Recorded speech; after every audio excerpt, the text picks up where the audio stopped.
Muy buenos días a todos ustedes. Bienvenidos al programa de webinars gratuitos del Logistics Summit and Expo. Hoy con el webinar Un nuevo concepto integral en Supply Chain, Disrupción, Resiliencia y Evolución. Antes de que nada, le quiero dar la bienvenida a los asociados de APIX Capítulo México y MHMS Latam, al CIAG y a Conméxico, que hoy nos acompaña. Muchas gracias. Y también a todos ustedes que se están reuniendo el día de hoy en este webinar. Antes de iniciar, me gustaría compartirles algunos lineamientos para este webinar. Será una charla de unos 35 minutos. Humberto ha incluido 3 encuestas breves durante su charla. Será sensacional que participen con su respuesta. Les recomiendo que al abrirse la ventana de votaciones, luego de votar, la cierren directamente ustedes para que puedan continuar viendo la presentación. Al finalizar la presentación, tendremos una sesión de 10 a 15 minutos de preguntas y respuestas. Las preguntas, por favor, deberán ser escritas en la sección de preguntas y respuestas o sección Q&A si tienen su plataforma configurada en inglés. Solamente estaremos tomando preguntas de la sección de preguntas y respuestas, por favor. Por supuesto, sus comentarios generales los recibiremos con mucho gusto en el chat. En los siguientes días, por supuesto, les estaremos compartiendo la grabación y además sumaremos un documento con las respuestas a las preguntas que por tiempo no alcancemos a tomar aquí. Humberto amablemente accedió a responderlas en este documento que les enviaremos con mucho gusto.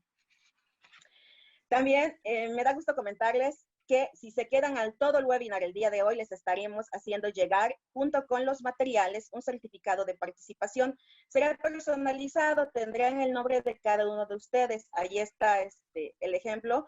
La verdad está muy lindo y creo que suma un poco más a su participación y el tiempo que nos están dedicando aquí para llevarse este aprendizaje.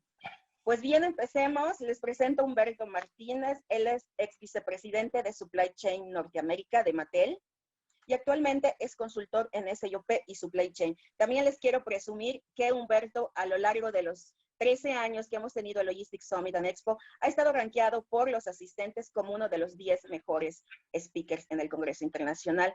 Humberto, estoy encantada de que estés aquí. Muchas gracias por participar con nosotros el día de hoy. Perfecto, muchas gracias, Sandra. Al contrario, un gusto. Ya te dejo el micrófono para que puedas compartir tu presentación. Perfecto, muchas gracias. Bueno, pues gracias, Sandra, por la introducción tan linda y bueno, al Logistics Summit por la invitación y bueno, es un gusto estar ahorita aquí con toda la comunidad logística y de supply chain y pues en estos momentos tan importantes de la pandemia que estamos viviendo. El tema que voy a tratar hoy con ustedes es, claramente esta pandemia fue una disrupción. Creo que todos nos hemos casado con el término de resiliencia para supply chain y ese fue como muchos años el mantra que tuvimos. Y ahorita creo que es el momento de hacer una pausa y decir, bueno, ¿qué sigue, no? ¿Cuál es esa evolución o cuál sería el siguiente paso del supply chain, ¿no? En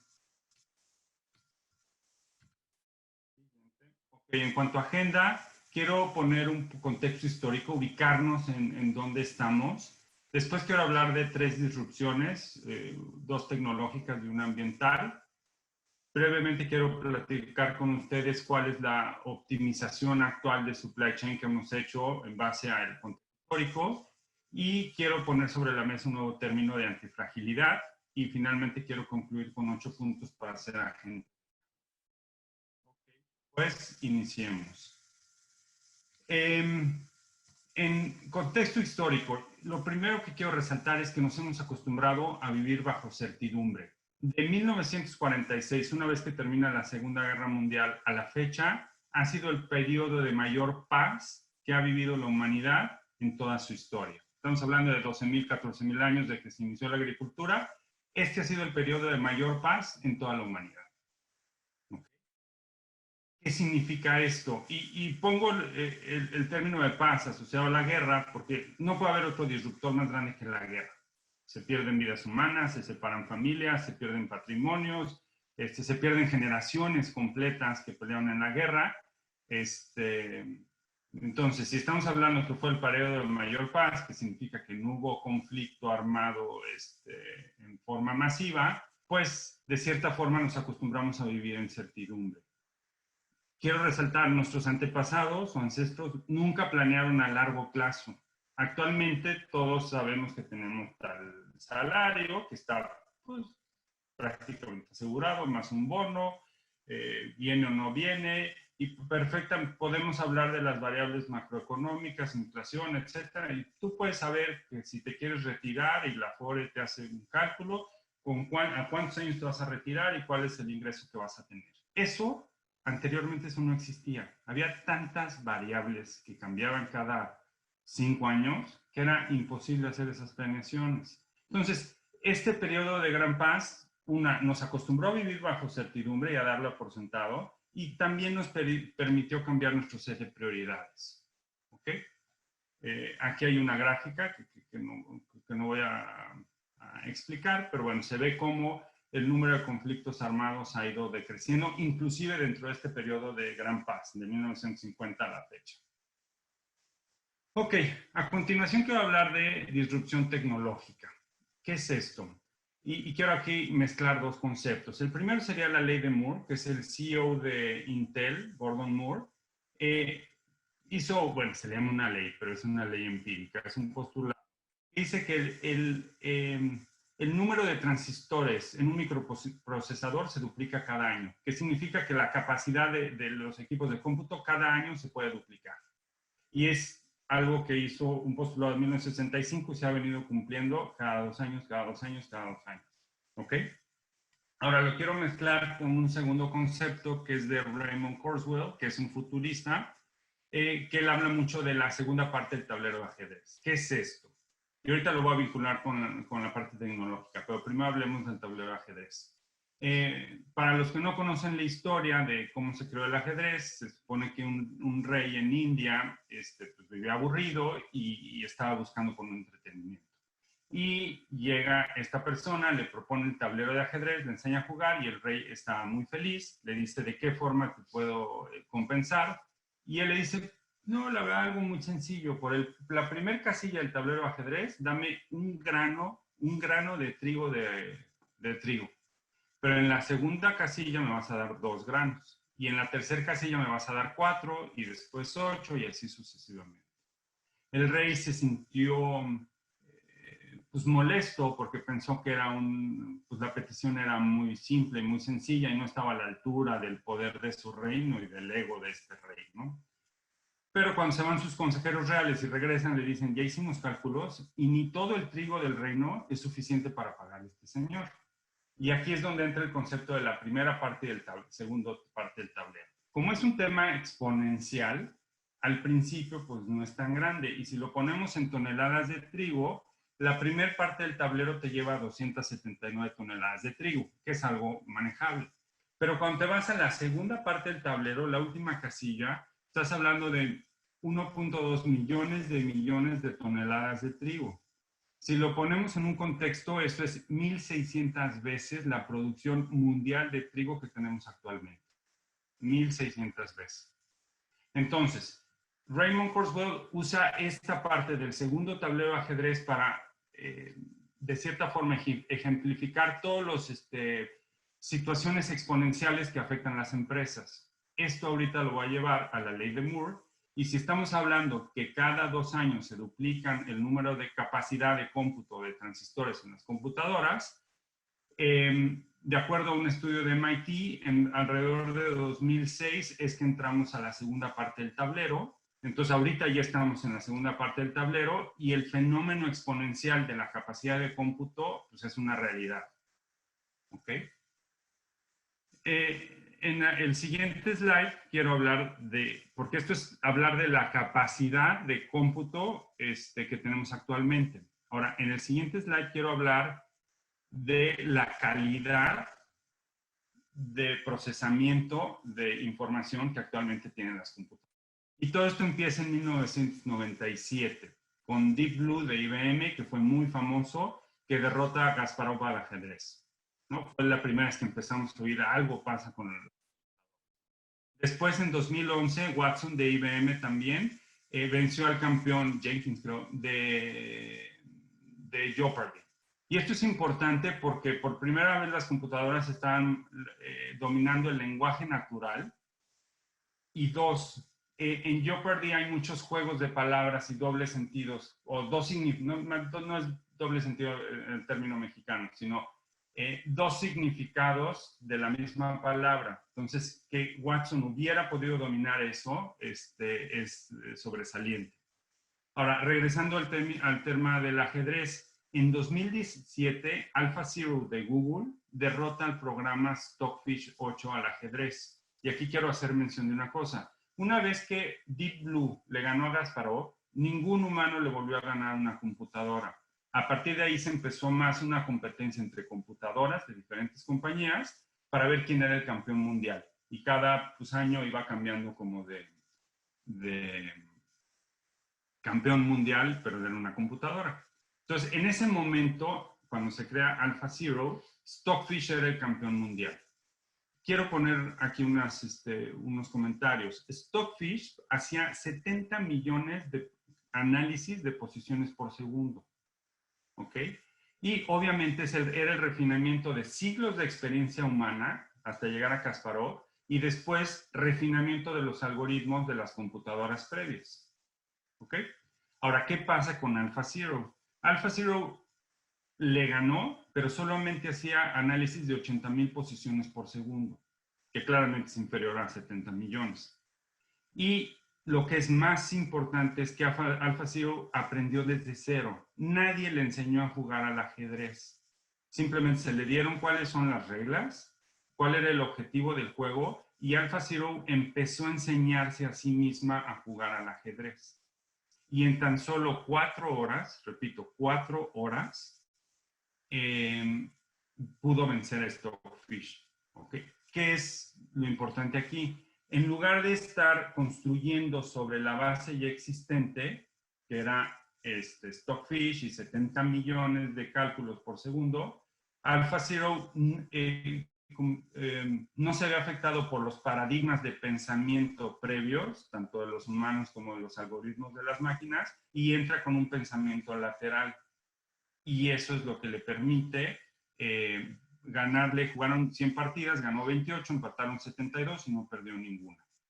Inclusive actualmente en los torneos de ajedrez entre humanos, si alguna persona empieza a hacer jugadas diferentes, los jueces empiezan a medio monitorearlo y es muy probable que esa persona esté haciendo trampa apoyado por una computadora. Porque muchas de las jugadas que hacía AlphaZero eran jugadas que nunca antes nadie había visto.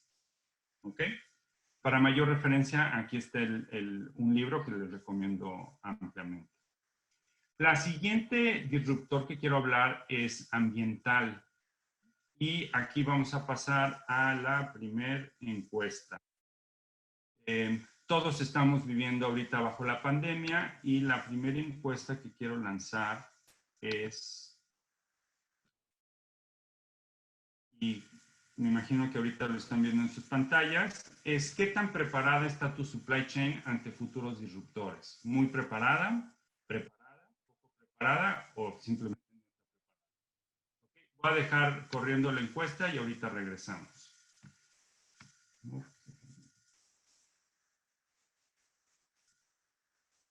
Bueno, ok, va.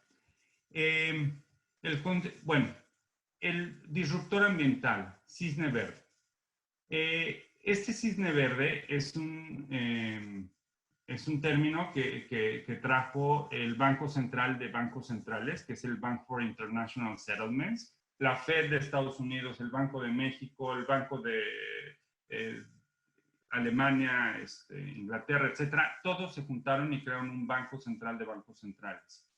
Este Banco Central de Bancos Centrales hizo un análisis, hizo un paper que publicó en enero del 2020. ¿Okay? Y acuñaron este término que se llama Green Swan. Este término de Green Swan viene inspirado por el Black Swan o cisne negro de Nassim Taleb que trajo en 2007.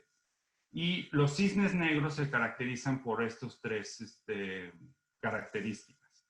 Son inesperados y raros. generan gran impacto global y solo pueden explicarse después de los hechos. El primer ejemplo del cisne negro es la crisis hipotecaria del 2008, que tuvo un impacto global y que nadie venía a venir, y ya simplemente hasta que sucede es que todo el mundo empieza a explicar, estas son las razones. Ok, inspirado en el cisne negro, el Banco Central de Bancos Centrales, el Bank for International Settlements, traen este nuevo concepto y dicen que en el futuro las disrupciones o las crisis globales van a ser verdes, y en referencia a temas ambientales. ¿Ok? Estos cisnes negros climáticos o verdes son diferentes a los cisnes negros en 3 aspectos. Uno, existe un alto grado de certeza de que se materializará en el futuro. O sea, es evidente de que va a suceder. Simplemente no sabemos cuándo y cuál de todos esos riesgos es el que se va a materializar. Segundo, las catástrofes climáticas son aún más graves. Podrían ser una amenaza existencial para la humanidad. Y no lo digo yo, lo estoy tomando de este análisis. Y 3, podrían generar cambios ambientales, geopolíticos, sociales y económicos impredecibles. Entonces, para todos aquellos que pensaban, la pandemia se trae una vacuna o una cura y regresamos a la normalidad, parecería ser que esto no es así. Segundo, no puedo decir que la pandemia sea un cisne verde. Sí sabemos que hemos roto muchos ecosistemas, y al romper ecosistemas hay virus que estaban confinados a ese ecosistema que salen de control y entonces pueden generar pandemias. Eso sí sabemos. Lo que no sabemos si es este virus en particular tiene esa causalidad. Lo que sí sabemos es que es un cisne negro o cisne verde. ¿Okay? Bueno, vamos a ver cómo vamos con la encuesta.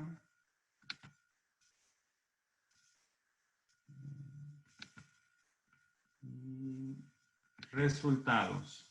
Tenemos que el 56% opina que estamos poco preparados, el 35% preparados, el 2% muy preparados, felicidades, y nada preparados el 7%. Creo que pues sí puede ser alarmante, pero bueno, es momento de hacer el trabajo y decidir cómo podemos estar mejores preparados ante futuros disruptores. Lo que sí quiero hacer mención es, con los disruptores tecnológicos que acabamos de ver y con este análisis del Banco Central de Bancos Centrales, creo que sí es realista pensar que podríamos esperar más disruptores hacia el futuro. ¿Ok? Y me gusta presentar este análisis del Banco Central porque generalmente los bancos centrales son como muy enfocados en la estabilidad macroeconómica, en su rubro, no se meten en temas políticos, y si ya ellos están saliendo y están haciendo un análisis obviamente mucho más enfocado en la estabilidad financiera macroeconómica, es porque es algo real, y creo que hay que poner atención ahí.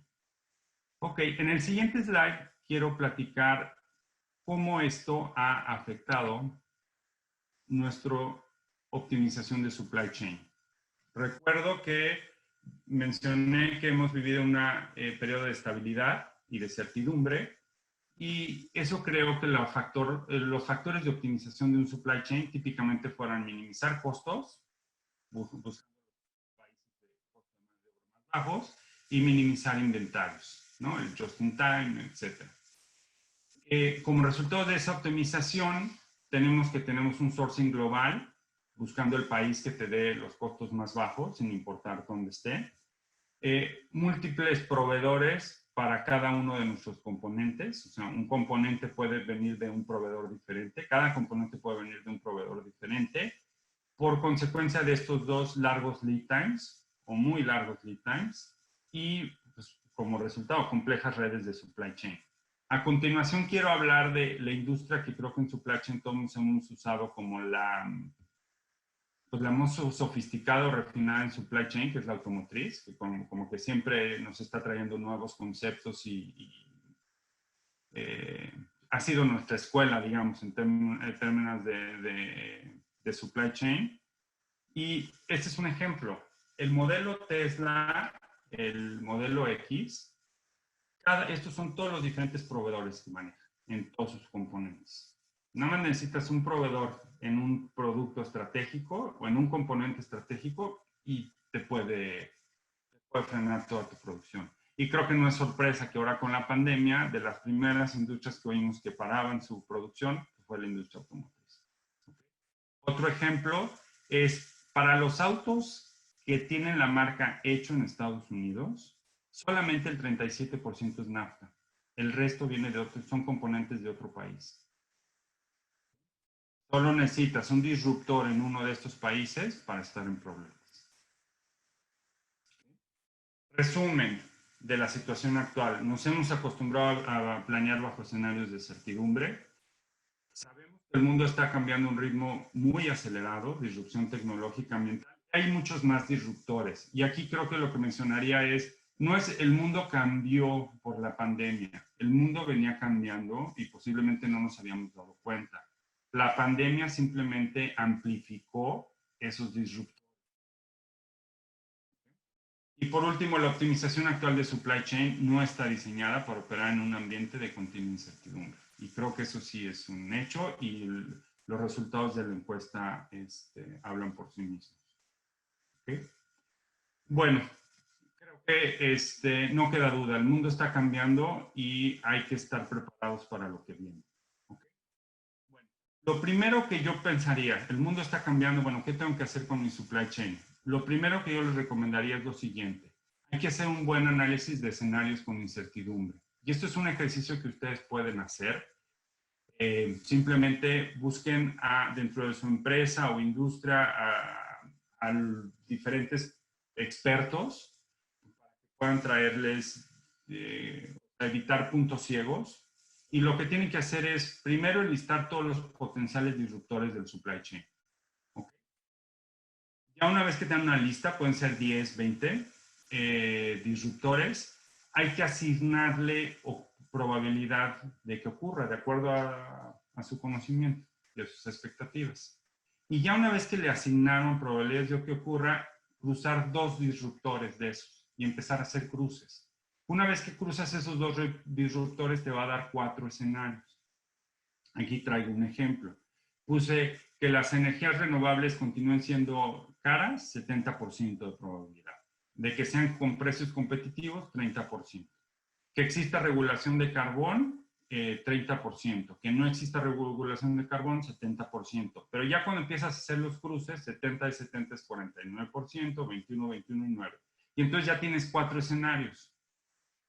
Y ya sobre esos 4 escenarios puedes hacer estrategias y planes de acción para mitigar los efectos en tu supply chain.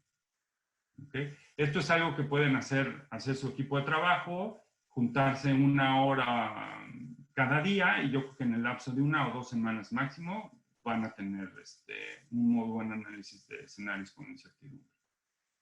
Si tienen más dudas, al final de mi presentación viene mi email y bueno, con gusto ahí puedo, puedo apoyarlos, ¿no? En el siguiente slide no es el objetivo de esta reunión, pero pues, lista de potenciales disruptores y es simplemente para darles ideas, ¿no? El consumidor después de esta pandemia va a cambiar. El consumidor creo que está replanteando sus prioridades de vida, hiperdigitalización, trabajo, entretenimiento, vida social, comercio electrónico, lo hemos visto con Amazon, nuevas formas de socializar, los videojuegos, películas en casa, posiblemente en los cines. Supply chain, estrategia de sourcing y manejo de inventarios, creo que tiene que cambiar. Tecnología de última milla, sabemos y lo hemos escuchado mucho en los summits. Nearshoring y offshoring, creo que es finalmente creo que ya cada vez es más una posibilidad regresar a nearshoring. Consolidación de jugadores en la industria de adquisiciones y nuevos participantes trayendo pues, nuevos productos tecnológicos, ¿no? Esto no es exhaustiva, es simplemente una lista para que un poco pensemos qué disruptores podemos tener. ¿Ok?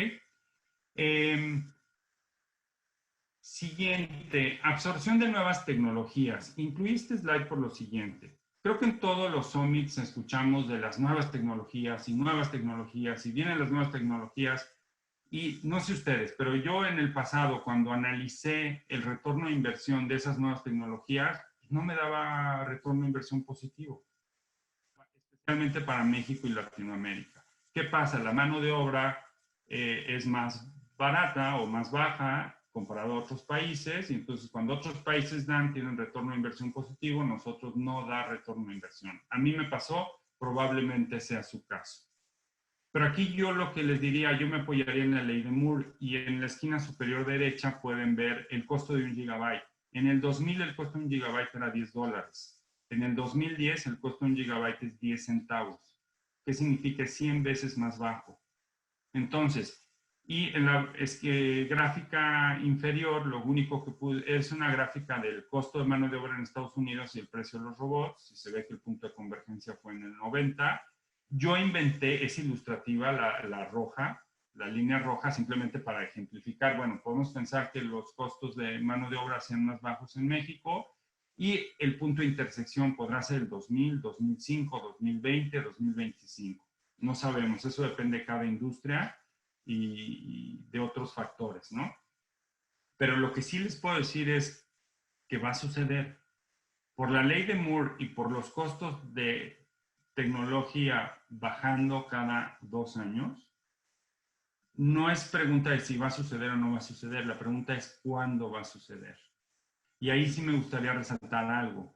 Todos los países de Europa y Estados Unidos han estado familiarizados con esta implementación de nuevas tecnologías en la primera parte del tablero de ajedrez.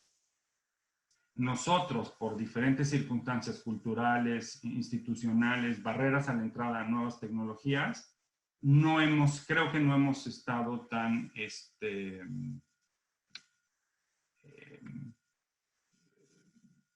pues tan involucrados con esas implementaciones. Entonces vamos a estrenarnos en implementación digital en la segunda parte del tablero, lo que yo llamaría disrupción amplificada. Y con esto me iría a la segunda parte de la encuesta, o bueno, la segunda encuesta más bien, que sería... Perfecto. Actualmente, tu supply chain tiene componentes... me brinqué, traigo ya 2 atrasadas, disculpen. Actualmente tu supply chain tiene componentes de cuántos países diferentes. Y eso era relacionado a los componentes de la industria del automóvil en Estados Unidos. Lo voy a correr rápidamente. De 1 a 3 países, 40%. De 4 a 10 países, ya son 10 países, 34%. Y más de 10 países, 12%. ¿Okay? Aquí está competida, pero parecería ser que entre 1 a 3 y 4 a 10 es donde tenemos la gran mayoría, ¿no? Y bueno, resaltar que 100% de producción nacional está en un 12%. Lo voy a frenar. Estamos hablando de un 11% de producción nacional, es 1 de cada 10. Y de 1 a 3, 41, y de 4 a 10, 36. ¿Ok? Y ahora sí, la última encuesta que traigo es esta, para relacionar este slide. En el pasado he analizado e implementado nuevas tecnologías, y me refiero a si estás en México o Latinoamérica. Nunca he analizado e implementado nuevas tecnologías. Análisis con retorno a inversión negativo, o sea que no vale la pena invertir. Análisis con retorno a inversión positivo, pero nunca lo implementé. O análisis con retorno a inversión positivo e implementado exitosamente. ¿Okay?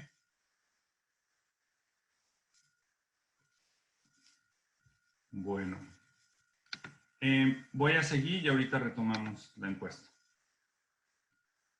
Bueno,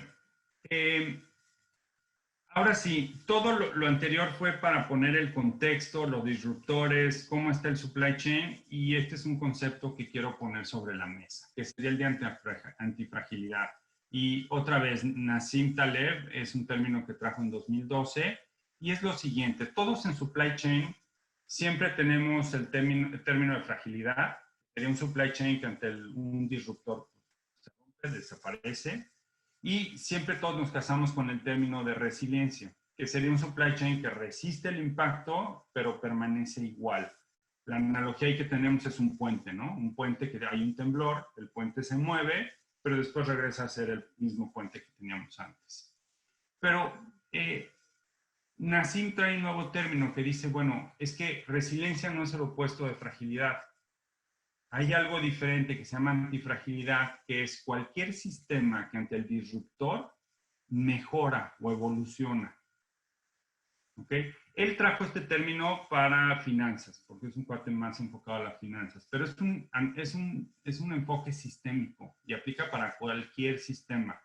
Nosotros en sociedad, o sea, tú como persona ante esta pandemia vas a ser resiliente y regresar a ser el mismo, o vas a evolucionar y mejorar en muchos aspectos. O traigo aquí algunos ejemplos de la vida diaria. Levantar pesas. La primera vez que levantas pesas, al otro día no te puedes ni mover. Pues, ¿qué pasa? Que tu músculo se está quebrando literalmente, se está rompiendo, pero eso permite que se cree un nuevo músculo mucho más fuerte y eso es lo que te permite crear volumen, masa muscular, ¿no? El siguiente ejemplo sería educar niños. Puedes tener a tus hijos en un capelo que nadie los moleste, niños de cristal, pero el día de mañana cuando salen en sociedad, puede ser que no sean muy exitosos, ¿no? Otro ejemplo sería animales salvajes en cautiverio contra animales salvajes en un hábitat natural. El animal salvaje en hábitat natural literalmente se está jugando su existencia cada 24 horas. Por otro lado, el animal salvaje en un zoológico, pues recibe su comida 1 o 2 veces al día. Pero si por alguna razón ese animal salvaje en cautiverio lo llevas a su hábitat natural, pues posiblemente no sobreviva ni la semana ahí. ¿Ok? Para tenerlo un poquito como visual, tenemos el árbol, ¿no? En frágil escogí un roble, es duro, pero si un roble tú lo tratas de doblar, aunque sea poquito, se va a quebrar, se va a romper. La imagen visual que siempre hemos tenido de resiliencia es el bambú. El bambú tú lo puedes doblar a la mitad, perfecto, sueltas, pero el bambú regresa a su estado original. Y por antifragilidad escogí esta imagen, que es un árbol en Camboya, en Angkor, que ante la adversidad, es más, yo diría que más que ante la adversidad, gracias a la adversidad, logró crecer y ser el árbol más grande de ese bosque. Eso es antifragilidad. ¿Ok? Ahora, ¿qué implicaciones tiene para supply chain? Pues creo que como líderes de supply chain tenemos que decidir si seguimos enfocándonos en ser resilientes, diseñar supply chains que sean resilientes, o si ya llegó el momento de evaluar antifragilidad y empezar a diseñar supply chains que sean antifragilidad. ¿Y a qué me refiero con esto? ¿Okay? Primero, tenemos que cambiar la forma en que vemos el supply chain, y con esto me refiero a una nueva optimización. Sí es importante minimizar costos, sí es importante minimizar inventarios, pero también tenemos que minimizar lead times y evitar puntos únicos de error. Este es un tema que daría para más evitar puntos únicos de error, pero bueno, ahorita lo voy a explicar brevemente. ¿A qué me refiero con esto? Tenemos que hacer un diseño de red versus un diseño de tubería para evitar estos puntos únicos de error. Traigo 2 ejemplos. Uno es múltiples proveedores para un solo componente, de forma tal que si tienes un disruptor con un proveedor, tengas otro proveedor que te pueda reemplazar, obviamente en componentes críticos, ¿no? Otra es revaluación de centros de excelencia. En las pasadas décadas, las empresas grandes de consumo empezaron a crear centros de excelencia, ¿no? Toda la gente de planning se va a Venezuela o se va a Panamá, etcétera, ¿no? Y eso te genera muchísimas eficiencias, ¿no? Y escala, economía de escala, consistencia en la ejecución, etcétera. Pero ante un disruptor, eso puede ser un verdadero problema, ¿no? Y ojo, aquí no me refiero a que echemos por la borda los 30, 40, 50 años que tenemos de evolución de supply chain. Yo creo que hay que integrar todo ese conocimiento que tenemos hasta ahorita, pero empezarlo a ver ante una óptica de antifragilidad. Ese es el reto, no se trata de borrar todo lo que se ha hecho hasta ahorita, que ha sido mucho, ¿no? El siguiente punto es mejorar la calidad de la señal. Me refiero a forecasting, planeación de la demanda y verlo con nuevos ojos, que sería Machine Learning. Es el ejemplo de AlphaZero y esta nueva computadora que se enseñó a sí misma. En nuestro SNOP todos recibimos señal de diferentes. Unos es Sales Forecasting, que viene de la fuerza de ventas, otros tenemos Demand Planning. Cada uno tiene diferentes señales. Pero lo que sí podemos saber es que o son conocimiento empírico o son modelos estadísticos tradicionales. Ahorita Machine Learning ha evolucionado muchísimo, y en eso, si quieren, podemos platicar más adelante, en hacer modelos. Inclusive en Machine Learning ya ahorita pueden tener sentimientos de redes sociales, ¿no? Entonces, algo que sería imposible en un modelo estadístico, ¿no? Puede estar haciendo sensing de todos los comentarios en redes sociales, y en función de eso puede tomar ese sentimiento y ver cómo eso puede afectar a tu marca, ¿no? El siguiente punto es 100% interconexión digital, y ya no es opcional. Yo creo que ya es 100% necesario.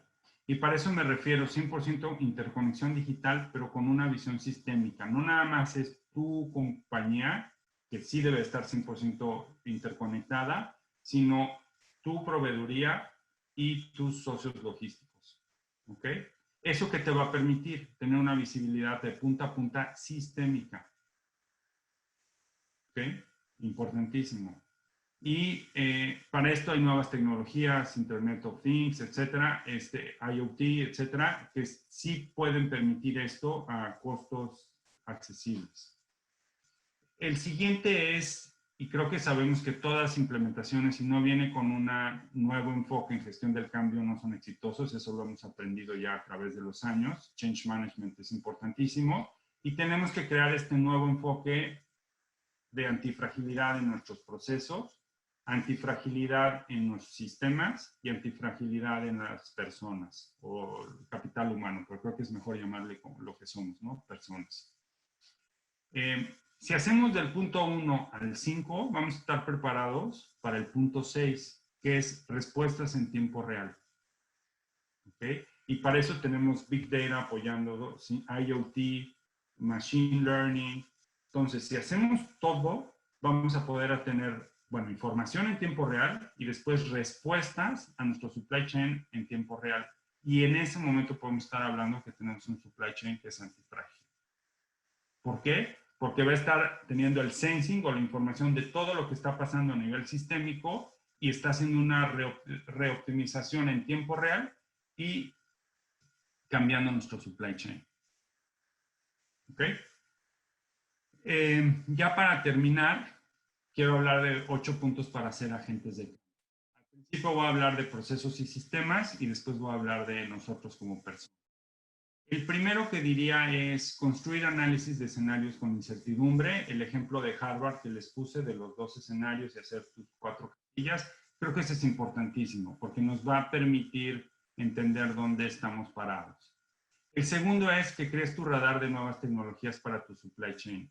Y ahí traigo un ejemplo, pero sí quiero decir, no es la intención de esta presentación. Creo que en términos de tecnología, Jaime Montiel de DHL hizo una muy buena exposición en el Summit pasado. Entonces hay expertos que les podrían hablar exclusivamente de las nuevas tecnologías. Pero bueno, es importante que creen su radar de nuevas tecnologías, no nada más que tomen el primero que vean en Google.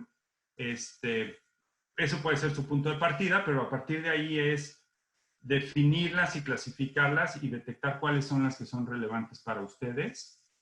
Y ya una vez que crearon su nuevo radar, monitorear continuamente la evolución de costos y avance tecnológico. Por la ley de Moore sabemos que los costos van a ir para abajo. Lo único que tienen que hacer es seguirlos monitoreando, y cuando el avance tecnológico y los costos sean óptimos para su supply chain, es el momento de implementarlo.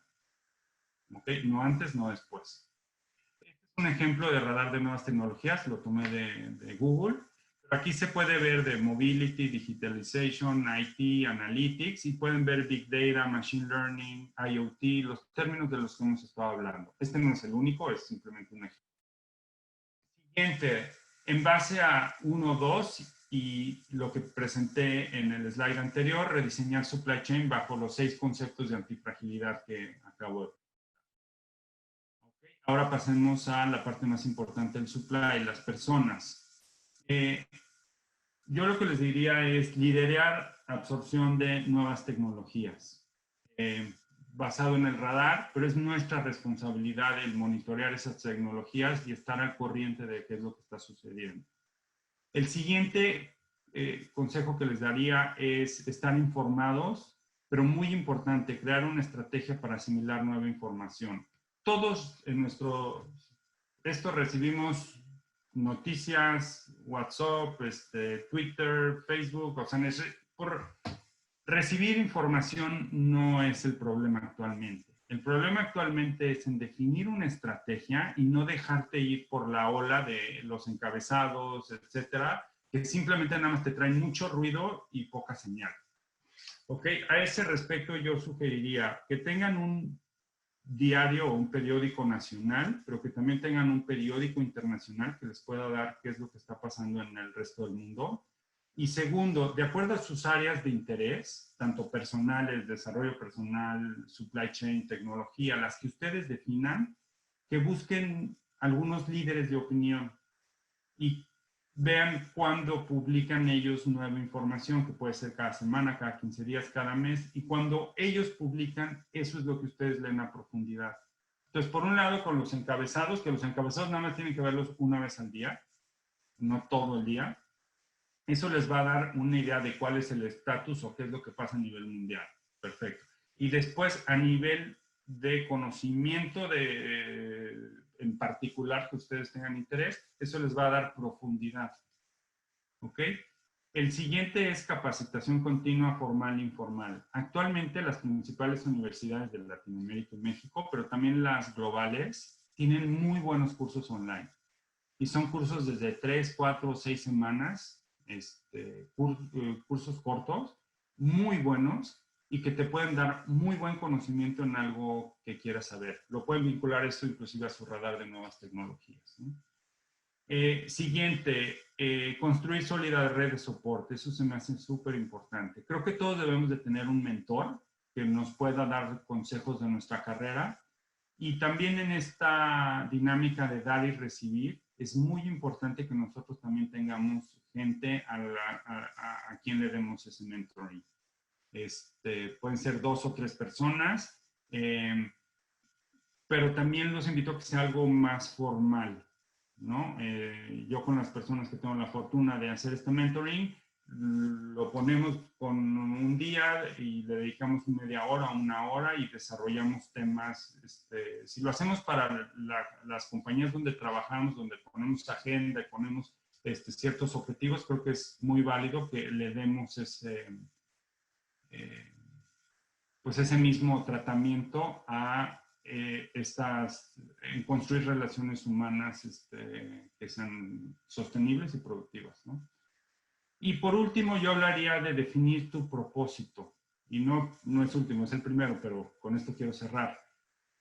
Todo debe partir de que tú definas cuál es tu propósito en la vida.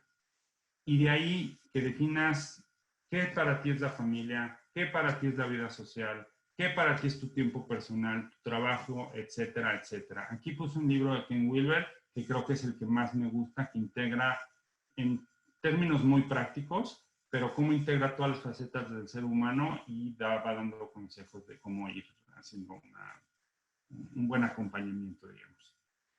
Pero es importantísimo que tú definas tu propósito y en base a eso que vayas actuando en consecuencia. Recuerdo que vamos a entrar en un periodo de disrupciones continuas. Entonces, esa idea que teníamos antes de vivir la vida como en facetas, ¿no? O sea, soy aquí el ejecutivo, el del supply, de aquí la familia y acá esto, en un periodo donde van a haber estresores continuos, creo que no es una estrategia ganadora. Creo que tienes que estar integrado como solo una persona y esa persona integrada va a ser mucho más antifrágil ante los disruptores. ¿Okay? Sabemos que el mundo está cambiando, eso es sin duda, y tú eres el activo más importante, bueno, de tu vida, obviamente, y del supply chain. Y tú decides si quieres ser ese roble, si quieres ser ese bambú, si quieres ser ese árbol de las minas de Angkor y crecer no a pesar de la adversidad, crecer gracias a la adversidad. ¿Ok? Bueno. Pues muchas gracias. Estos son mis datos. Y bueno, creo que abrimos el micrófono a preguntas y respuestas. Humberto, pues la verdad, muchísimas gracias por compartir esto con nosotros. La verdad es que viniste a abrirnos un poco más la mente, a reflexionar, a pensar más allá, a dejarlos con muchos, pues puntos de partida, ¿no? Reflexionar mucho sobre qué es lo que vamos a hacer, no solo ahora, sino en el futuro, ¿no? Tanto a corto como mediano plazo y obviamente siento que para el largo plazo también, ¿no? Esto que nos decías que pues ya las disrupciones se están dando con mayor frecuencia, pueden venir de diferentes ángulos y pues la cuestión de estar preparados, ¿no? Más allá de la resiliencia, ¿no? La evolución de nuestro diseño de cadena de suministro. Creo que nos quedó la curiosidad de ver cómo los resultados de tu tercera encuesta. Perdón. Así la ponemos para no irnos con la curiosidad, ¿no? Perfecto. Perdón. Aquí estamos. El 35% analizó con ROI positivo sin implementar, que esto es interesante. El 30% nunca ha analizado, bueno, empezamos por ahí. El 30% nunca ha analizado nuevas tecnologías, que eso es un poco fortalece la tesis de que vamos a estrenarnos en la segunda parte del tablero de ajedrez. Análisis con ROI negativo, creo que muy derivado por el costo del trabajo en México, del labor, 12%. Análisis con ROI positivo sin implementar, 35%, que es el más alto. Y creo que habla también de que no nada más es el costo de la mano de obra. En México, bueno, y en Latinoamérica hay muchas barreras a la entrada, ¿no? Corrupción, poca confianza en las instituciones, etcétera, que hacen que muchas veces inversiones a largo plazo no se decidan ejecutar. Ahí yo lo único que diría es, por la ley de Moore, y sabemos que los costos van a ir bajando exponencialmente y más en la segunda parte del tablero de ajedrez, creo que eso va a romper con todas esas barreras, sea cual sea. Simplemente va a ser cuestión de tiempo, ¿no? ¿Cuánto tiempo va a llevar en que esas barreras se dan, ¿no? Y análisis con ROI positivo implementado exitosamente, 23%. Que se me hace bien, es una cuarta parte, ¿no? Genial, muchísimas gracias. Sí, ya no nos quedamos con la duda y podemos llevarlo también para reflexionar un poco más, ¿no? Miren, antes de pasar a preguntas y respuestas, me gustaría anunciarles que ya tenemos fecha de el Logistics Summit and Expo 2020. Vamos a estar nuevamente reunidos el 1 y 2 de octubre en el Centro Citibanamex de la Ciudad de México. Ojalá que lo puedan agendar en su tiempo, en su vida. Nos encantaría seguir contando con ustedes, reunirnos nuevamente 1 y 2 de octubre para seguir creando estas experiencias que nos dan nuevas ideas y nos ayudan a buscar cómo mejorar y transformar la logística del futuro. Nos vemos por allá entonces, 1 y 2 de octubre, Centro Citibanamex de la Ciudad de México. Algo que han estado preguntando mucho aquí en el chat es el tema de qué compartiremos de materiales. Sí, por supuesto, les vamos a compartir la grabación del webinar de Humberto y también él amablemente accedió a, terminando el webinar, nos vamos a poner a trabajar, bueno, más bien lo voy a poner a trabajar un poco más para que nos responda las preguntas que se hayan quedado aquí sin contestar por tema de tiempo. Les estaremos enviando en unos días más, por ahí tal vez del martes, miércoles, por el tema de preparar todos los documentos, la grabación y, y el documento con respuestas a sus preguntas pendientes. También el tema del certificado, preguntaban, sí, le vamos a mandar un certificado a cada uno de ustedes. Esto es aparte, ¿no? Les va a llegar un mail con su certificado, en otro mail aparte de la grabación y el documento de respuestas. Va a ser, como ven allá, un certificado personalizado, como para que se lleven también este recuerdo y que también están capacitándose con nosotros en los webinars del el programa de webinars gratuitos de Logistics Summit and Expo. Entonces, aquí está. Se lo vamos a hacer llegar ambas cosas. Y ahora sí, vamos a pasar a preguntas y respuestas. A ver, déjenme checar por acá, porque sí hay bastantitas preguntas. Raúl Menocal nos dice, ¿cómo ve la transformación desde el offshoring al nearshoring en la producción de las transnacionales? Ok, sí. Raúl, creo que desde Perú, si no estoy mal. Bueno, muchas gracias por tu pregunta. Mira, yo particularmente he esperado el nearshoring desde hace varios años. Y por diferentes razones no se ha implementado. Yo en particular sí estuve involucrado en alguna evaluación de ver si era mejor producir en Asia o en México, y al final no se decide. Y yo creo que en mucho fue por estas barreras a la entrada de las que hablo, institucionales principalmente, que muchas veces no se deciden hacer inversiones grandes en Latinoamérica pues porque no hay mucha estabilidad política y la confianza en las instituciones es baja.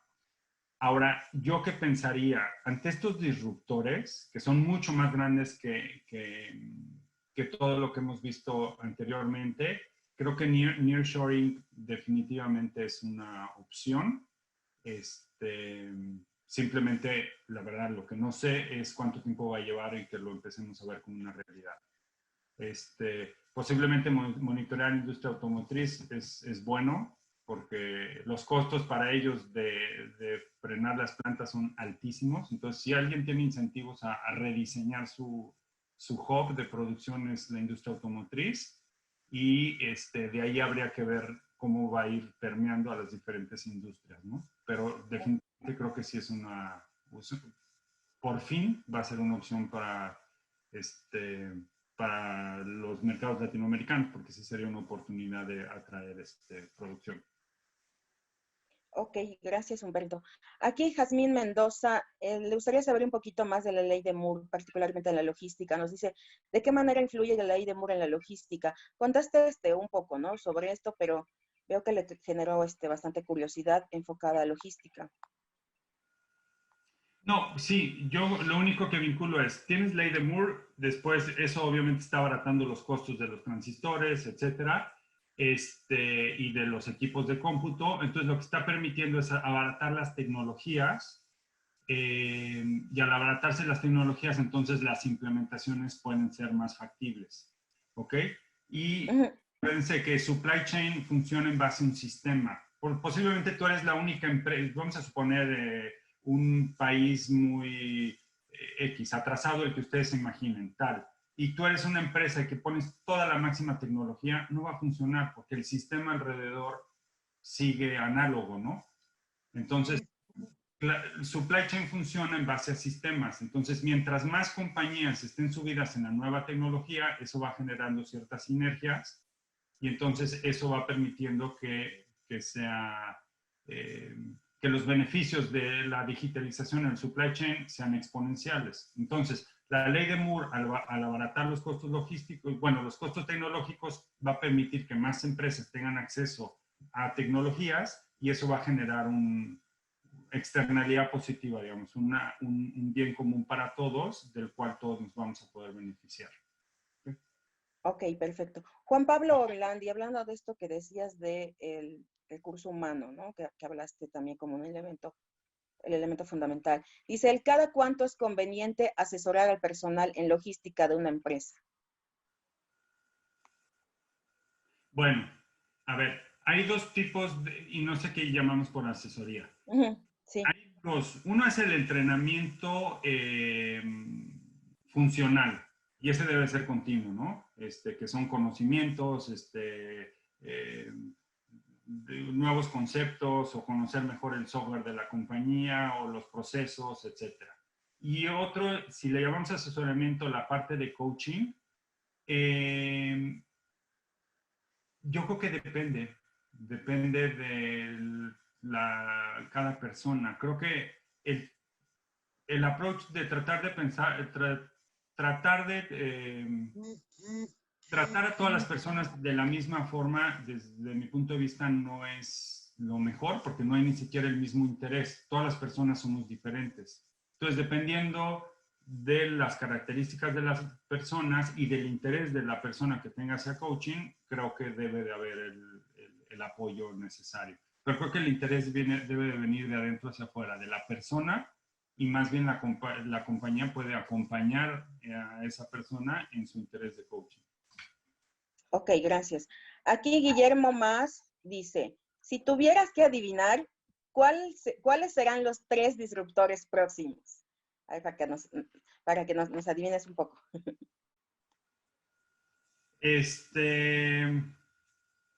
Bueno, creo que el e-commerce, creo que van a venir del lado del consumidor y por eso los metí ahí. Creo que toda la parte de e-commerce va a ser un disruptor. En el mundo de redes virtuales, creo que también va a ser importante. En el pasado, mucho de nuestra afiliación como sociedad era geográfica, ¿no? Porque vivimos en una geografía. Pero ahorita que prácticamente hasta los abuelitos ya saben usar Zoom, actualmente vas a poderte vincular más en función de tus intereses. Y entonces vamos a romper esa afiliación regional, geográfica local, para tener una afiliación mucho más global en función de nuestros intereses, ¿no? Y eso creo que pues va a tener muchísimas repercusiones. Y en el término de supply chain, pues IoT podría ser, porque eso en términos de trazabilidad va a ser algo importante y a costos muy razonables. Ok, aquí Kevin Schober nos comenta, ciertos expertos ven un fin de la globalización en el sentido de que las grandes empresas modificarán su esquema de producción, cambiarán a proveedores locales y que el comercio internacional disminuirá en comparación con lo que observamos antes de la pandemia. ¿Qué tan probable lo ves? Uy, dificilísimo de contestar, pero bueno, ciertas compañías también, y también sabemos que actualmente hay una coyuntura donde hay ciertos gobiernos nacionalistas, ¿no? Tenemos a Trump, tenemos a Putin, hay muchos, actualmente ahorita hay una coyuntura donde hay muchos gobiernos nacionalistas. Entonces, si esos gobiernos nacionalistas continúan en el poder, creo que el escenario que tú dices es muy factible. Si cambia un poquito la coyuntura política, entonces podríamos estar pensando en más cooperación global. Ok, aquí Mariana García construyó un poco más sobre Kevin, le dio curiosidad. Dice, Kevin, comparto tu visión, perdón, voy a leer la visión de Kevin porque me parece que está bueno esto que se está generando en el chat. Kevin nos dice, en lo personal, opino que la tendencia obviamente podrá ir hacia esto. Sin embargo, la misma economía global se castigó con su búsqueda de costos más y más bajos. Un ajuste de todo el supply chain no solo implicaría cambio de paradigma, sino también bastante tiempo para realizarlo, sin hablar de ventas que también se enfocan en su mayoría en una distribución internacional y global.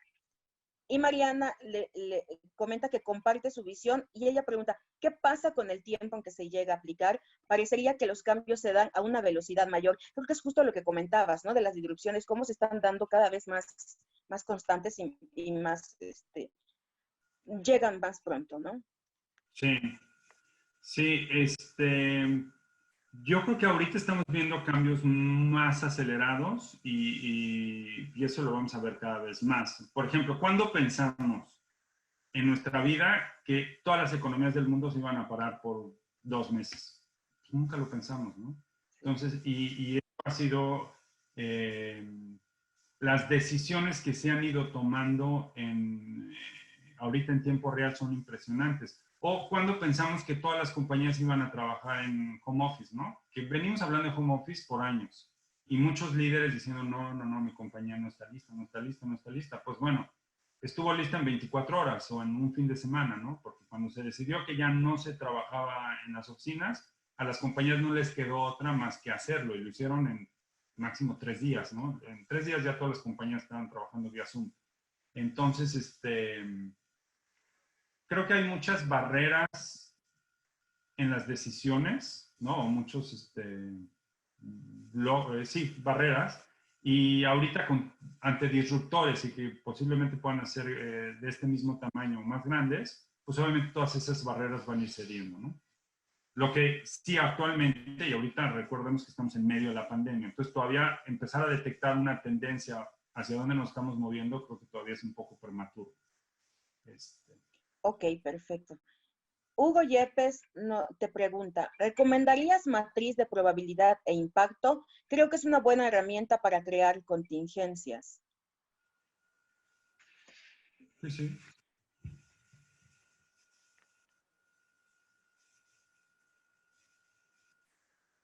Ok. A ver, dame 2 segunditos para scrollear un poquito acá.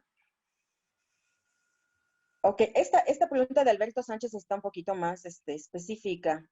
Te la voy a hacer porque se tomó el interés en platicárnosla. Dice Alberto Sánchez, ¿cómo puedo implementar un Machine Learning en un Freight Forwarder? No sé si algo tan específico nos puedas comentar, sino tal vez un acercamiento a esta implementación de Machine Learning. Bueno, a ver, todo parte, Machine Learning te puede hacer lo que tú quieras, porque inclusive Google abrió sus algoritmos. Yo creo que, y por eso digo que el activo más importante eres tú y no es retórica, ¿no? Somos los humanos, somos las personas. Lo más importante es que definas cuál es el problema que quieres resolver como forwarder. Y una vez que definas cuál es el problema que quieres resolver, entonces ya viene Machine Learning para darte la solución. ¿Okay? Si no, ahí tienes mi correo y búscame y podemos platicar más detalle. Pero no caigamos en el error de pensar que las computadoras nos van a resolver todos los problemas, cuando muchas veces ni siquiera nosotros sabemos cuál es el problema que queremos resolver. Entonces, sí tenemos que ser muy claros en definir cuál es el problema que queremos resolver y ya una vez que tengamos esa claridad, entonces sí Machine Learning nos puede ayudar, ¿no? Ok, aquí esta de Julio César está un poquito larga. Te voy a dar el contexto que me pone él. Julio César Barrera. En la disrupción de supply chain de last mile, aun cuando se indica posible uso de tecnología como drones, es visible que actualmente el partnership de las grandes empresas de entrega está haciendo con empresas regionales o locales de entrega. Es la forma de atacar de manera inmediata esta disrupción. ¿Consideras que en el corto o mediano plazo esto cambiará al uso de la tecnología? Uy, la pregunta del millón, la verdad no lo sé, honestamente no,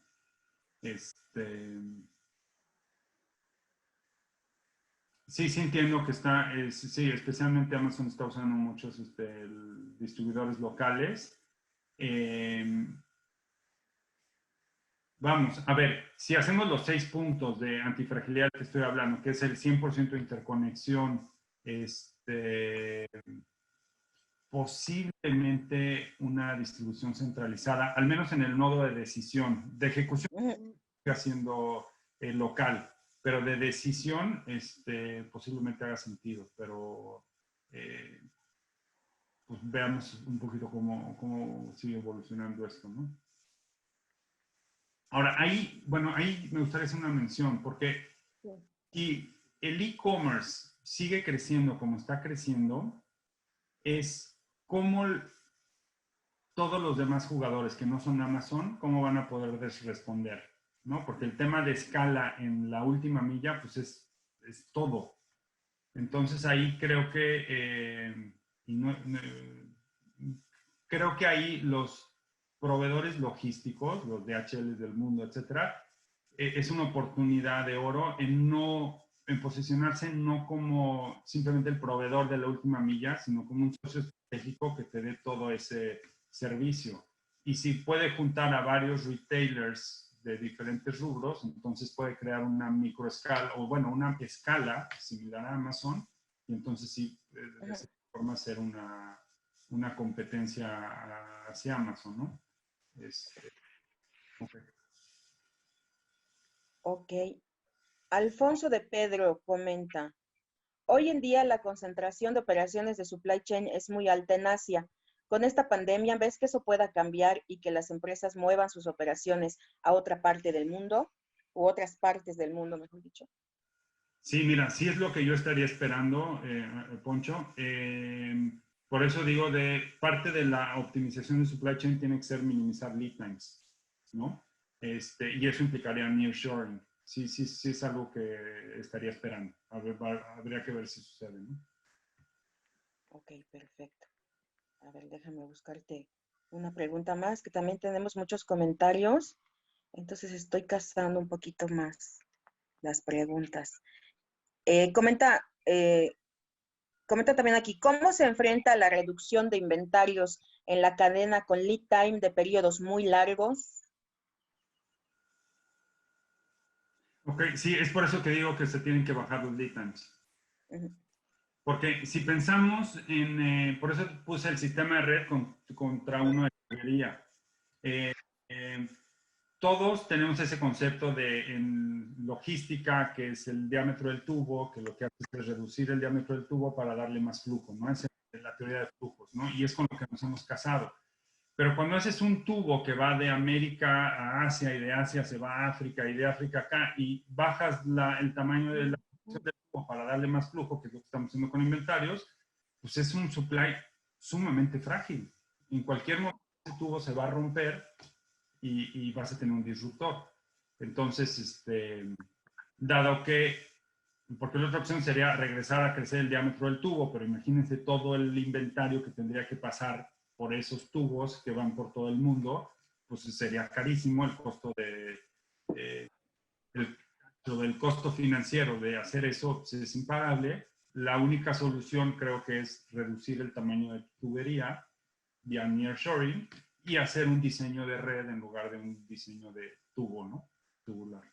Ok, ok, Humberto. Aquí Gustavo Mendoza da un poquito el ejemplo de su, de su cadena y te pido un consejo.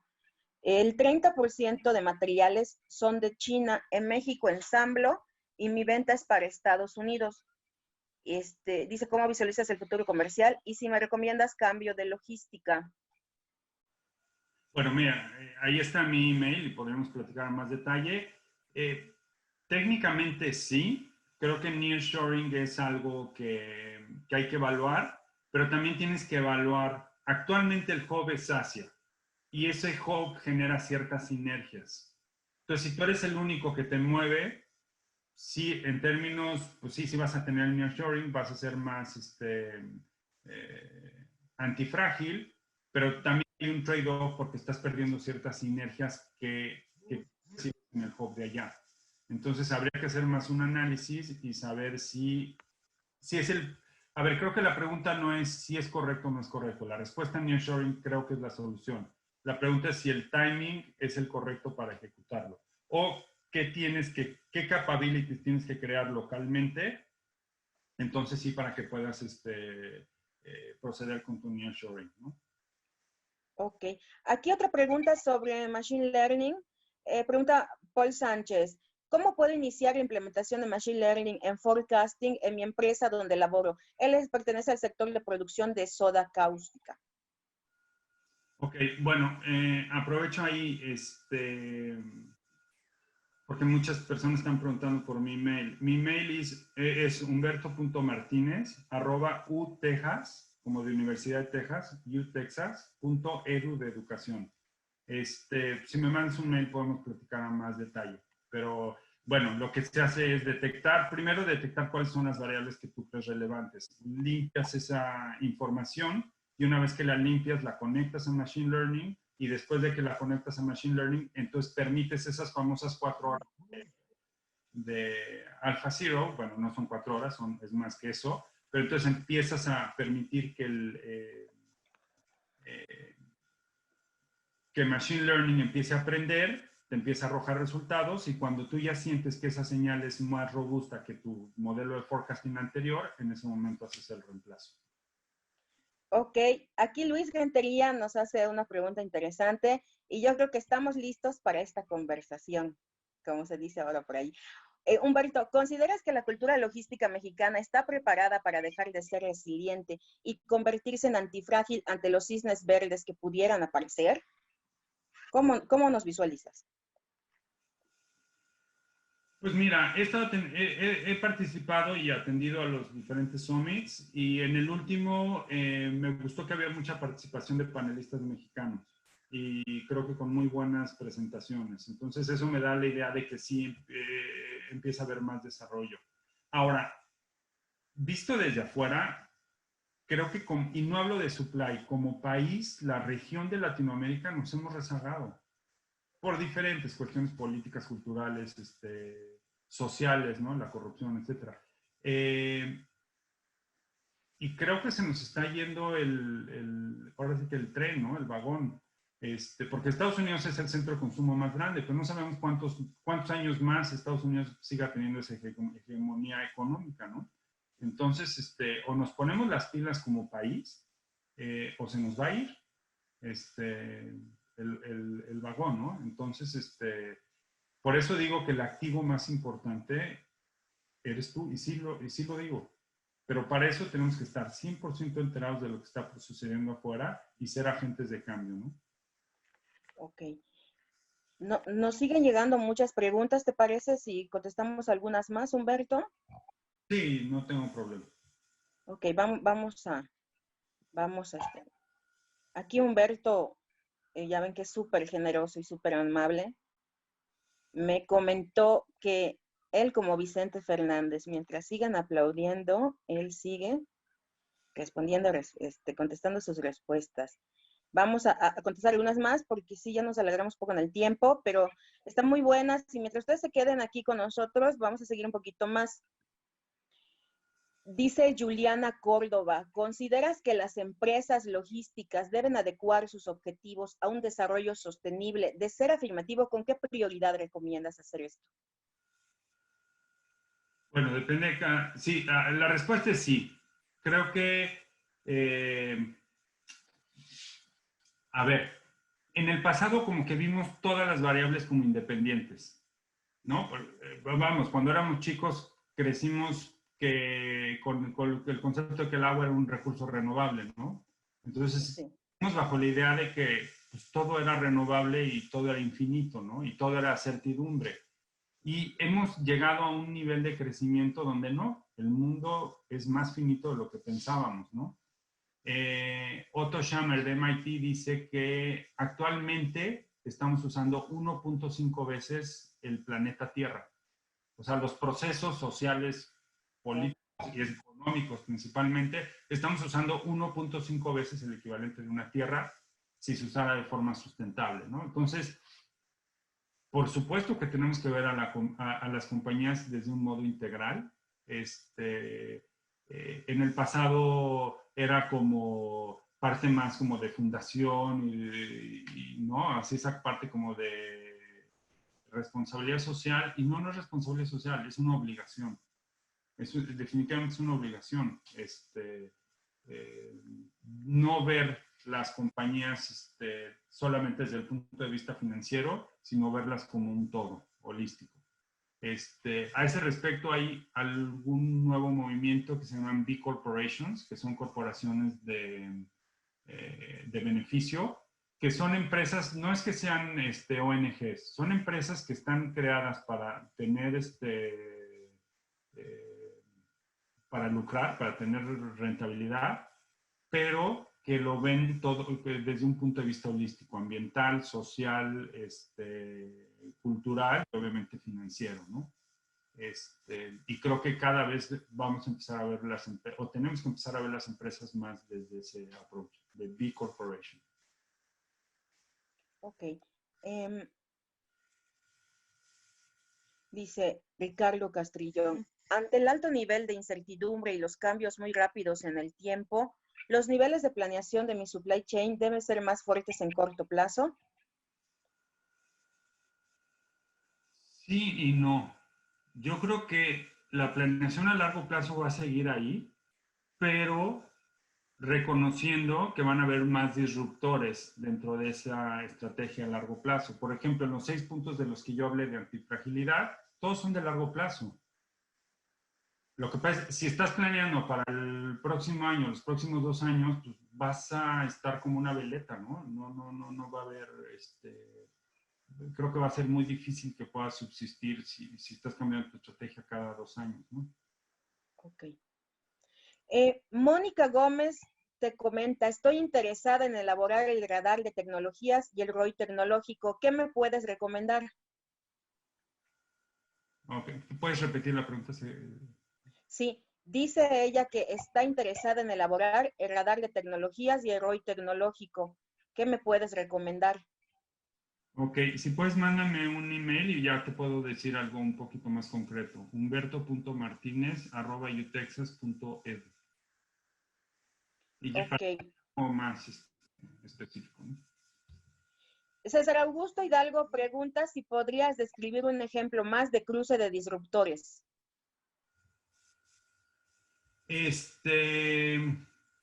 Igual, yo creo que, bueno, si eso lo podríamos hacer después, Sandra, si te parece. Ok. Ya sea algo que podríamos pensar para el futuro o veamos. Pero creo que, a ver, de la presentación me quedan claro que hay 2 temas que hay que desarrollar. Los disruptores y el segundo es los puntos únicos de error. Yo creo que esos son importantes. Y posiblemente radar de tecnologías. Son los 3 puntos a desarrollar. Ok, aquí Jaime Garamendi Miranda pregunta, con un mercado tan dinámico y cambiante, ¿qué herramientas serían las más recomendables para tener pronósticos más asertivos? Machine Learning en forecasting, que es el Alpha Zero de Google y todo ese ejemplo que di, ya existe. Y obviamente si tienes dudas, mándame un email y podemos platicar, pero ya existe. Google está haciendo esas implementaciones. Ok, vamos a cerrar con esta pregunta. ¿Cómo manejar el cambio? Oscar Méndez Benítez pregunta, ¿cómo manejar el cambio a antifrágil en una empresa con dueños ya grandes y con muchos paradigmas? ¿Qué Ok. recomiendas? ¿Cómo empezar? ¿Qué hacer? ¿Cómo convencer? ¿Cómo vender la idea? Mira, muy buena pregunta. Creo que, y por eso cerré con el activo más importante, eres tú. Tú tienes que ser agente de cambio. Obviamente tienes que tener la inteligencia y la sensibilidad para saber cómo venderles esto, ¿no? Tampoco puedes llegar, el mundo se está acabando y se está incendiando. Yo pensaría que no es la mejor forma, pero sí con mucho tacto hacerles ver de que sí, el mundo está cambiando, ¿no? Buscar el momento adecuado, posiblemente fuera de horario de oficina, ¿no? O sacarlos dentro de la oficina, ¿no? Un poquito como sacarlos de su área de confort. Bueno, ahorita en cuarentena creo que no es tan posible, ¿verdad? Pero bueno, es muy importante que tengas esa conversación, es muy importante que vayas preparado y nada más con mucho tacto, porque lo que tú quieres es subirlos al barco, no nada más asustarlos, ¿no? Ok, pues muchísimas gracias, Humberto. La verdad, súper valioso como siempre. Muy generoso. La verdad, hay muchos comentarios. Me encanta que hay muchas preguntas, pero también hubieron muchos comentarios sobre qué opinaban, sobre qué pensaban, etcétera. O sea, esto de abrir la reflexión a partir de tu tema, la verdad fue muy valioso, ¿no? te agradezco mucho. Voy a